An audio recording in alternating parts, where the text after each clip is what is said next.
You know, it's interesting how Apple continues to be that oddball that adds features to its iPhones but then doesn't switch them on. Because yes, you gotta love how much information you get from iPhone 12 teardowns that just start reaching the internet. Speaking of Apple, it seems they might be working on making their own search engine as their deal with Google could end soon. And we have a new alleged timeline for the Galaxy Z Flip 2 that makes a ton of sense. I'm Jaime Rivera, and I'm curious, if Apple couldn't get maps right, can we trust them with a search engine? This is Pocketnow Daily, sponsored by Subcase. Stick around to learn how you can win an iPhone 12.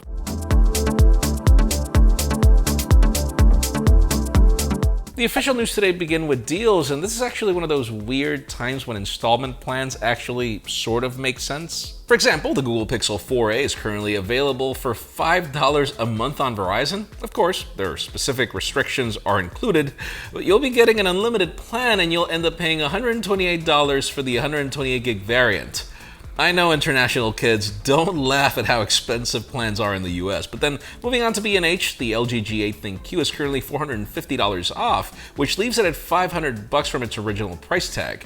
Now moving on to Amazon, we have your daily dose of Apple deals. For example, the 11-inch iPad Pro is $50 off, leaving the 128 gig of storage variant for $750, and then the Apple Watch Series 5 is also $79 off, which leaves the 44mm variant for $350. We have more deals on Apple products, Razer peripherals, and also Jabra earbuds in the links in the description below. Now let's move on to more official news, because the cool part about Techtober is that most of the things that we talk about are actually official, at least for the most part. And today we have news from one of the companies that I feel does action cams best, in addition to keeping 360-degree video alive. Insta360 just launched their new ONE X2. This is a pocket camera designed to replace a multicam setup to give you an ultra-wide video, panoramas, and of course 360-degree video. It brings several changes from the original model, like a new 1630 mAh battery, which lets you shoot for up to 80 minutes, a new HD touchscreen to preview your shot, and that also includes 360-degree video. It's also water resistant up to 33 feet with no case, and it brings 4 microphones. The camera also brings improved performance, and their new AI technology lets you change focus and other things while editing, which you couldn't do before actually. You had to do it manually. It's currently available for $430 on Adorama and B&H. Really, the only thing that I'm curious about is if you still need to use their software to be able to export videos that are not necessarily 360 degrees, which that's the only part that I find cumbersome. And yes, believe it or not, we have more official news, this time by AMD. I just have to say, they continue to kill it this year, like seriously. AMD just unveiled 3 new GPUs for their RX 6000 series. Basically, these 3 graphic cards bring RDNA 2 architecture, and they've undercut NVIDIA's RTX 30 series in price tag and managed to still bring somewhat of a comparable performance as well as lower power consumption. Just for context, this is the same architecture powering the PS5 and the Xbox Series X. This new lineup starts at $579 with the RX 6800, which competes with the $1,199 RTX 2080 Ti, which is actually from the last generation.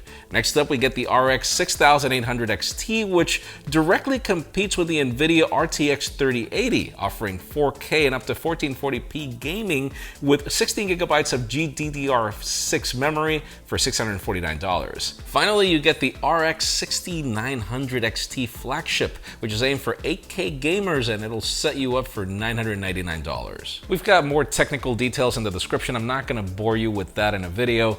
The thing about it is, for those price points, it makes you wonder if the average consumer will continue buying NVIDIA cards.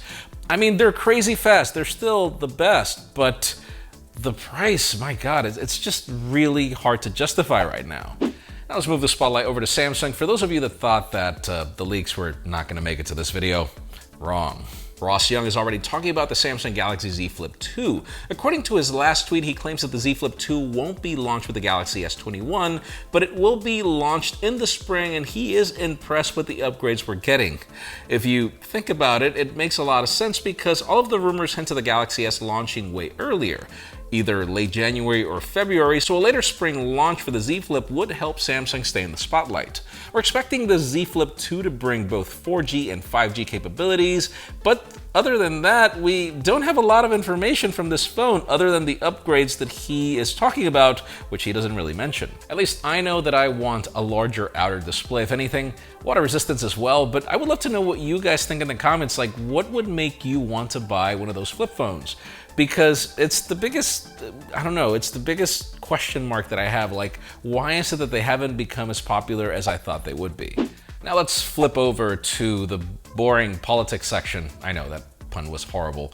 Point being, let's discuss what companies are doing to move around the problems that are currently happening. You remember about a week ago, we covered how Google was being sued, and one of the reasons was the deal they have with Apple to be their exclusive search engine. Well, as of now, Google reportedly pays $10 to $12 billion to be Apple's main search provider, but thanks to this lawsuit, that may actually end. Now we have a new report that claims that Cupertino is silently working on a new search engine to replace Google in case their deal is blocked. It's still unclear whether this search engine will be a full-blown website like Google or just an enhanced Spotlight search, which is already linking websites directly bypassing Google. Now, these payments from Google reportedly make around 20% of Apple's revenue, which is kind of a huge deal. Apple will most likely pilot its efforts and justify them based on privacy. I'm just curious if they plan to continue using Siri as the backbone, because I don't think that's going to go well. And guys, we have partnered with today's sponsor, Subcase, repeatedly for a couple of reasons. The first, because they make some of the best and most affordable cases in the market, and particularly now with iPhone 12 and 12 Pro, they've got their offerings already out. Those of you looking for a full rugged experience, there's the award-winning UB Pro, made of a high-quality hard polycarbonate and shock-absorbing TPU. You get all the texture and grip you need along with 20-foot drop resistance, and I really doubt that you'll find a better quality solution that includes a kickstand and a belt holster for just $20 on Amazon. Then there's my favorite, the new UB Vault, made of a shock-absorbent TPU material with a carbon fiber texture and a wraparound bumper that offers ultimate drop protection, along with a built-in credit card holder. Simply search iPhone 12 case by Subcase on Amazon to find their options. Second is because they are giving away an iPhone 12. You pretty much have a week left to participate. Follow the first link in the description and enter promo code Pocketnow100. That'll give you an extra 100 entries to participate. And finally, the hottest news today have to do with iPhone 12, iPhone 12 Pro, and everything that Apple doesn't really tell you until the teardowns, in addition to certain information we get from certifications. It's actually really compelling. And yes, it happened. The iPhone 12 Pro just went through Zach's JerryRigEverything durability test, revealing some of the stuff that we were waiting to confirm. If you follow me on Twitter, and I definitely recommend that you do, you probably saw that I scratched my iPhone 12 Pro within the first 5 minutes after unboxing it, because I stacked the phones together and it obviously made me question Ceramic Shield. Though of course we know the play of the glass with the sapphire on the camera lenses, which is, according to Zach, not really 100% sapphire. But anyways, Zach's teardown confirmed that even with the new technology, it still scratches at a level 6 with deeper grooves at a level 7. However, he did say that the level 6 scratches aren't as noticeable when compared to other glass panels. And he also said that thanks to the build and the ceramic shield, this phone should be more drop resistant, which other channels have also confirmed. This video will be linked in the description, but let's also move on to other things we didn't know about the iPhone 12. Like, according to an FCC filing, the iPhone 12 has a dormant reverse wireless charging feature through MagSafe at 360 kHz, and perhaps an external Apple accessory could use it in the future. Now, we did cover a couple of days ago that Apple is working on bringing new AirPods, and it could just be that the company has that feature switched off right now, that they plan to turn it on whenever the AirPods get announced. And if you think about it, there are magnets in the back of the iPhone, so if you could do reverse wireless charging using the magnets to be able to keep the AirPods in place, that actually makes a lot of sense. But in today's question, let us know, what do you think about reverse wireless charging? Have you ever actually used it on your phone?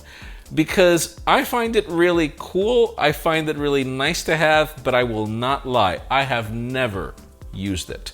Well, once with my Galaxy Watch 3, and that was it. Leave us a comment down below, we're really curious to know your opinion. Friends, again, if you want to get the news earlier, follow us on Pocketnow.com and subscribe to our channel for more videos like this one. Also follow us on social medias, our extended coverage happens on Instagram. And follow me on my personal handles to see me question the possibilities of Apple getting something right.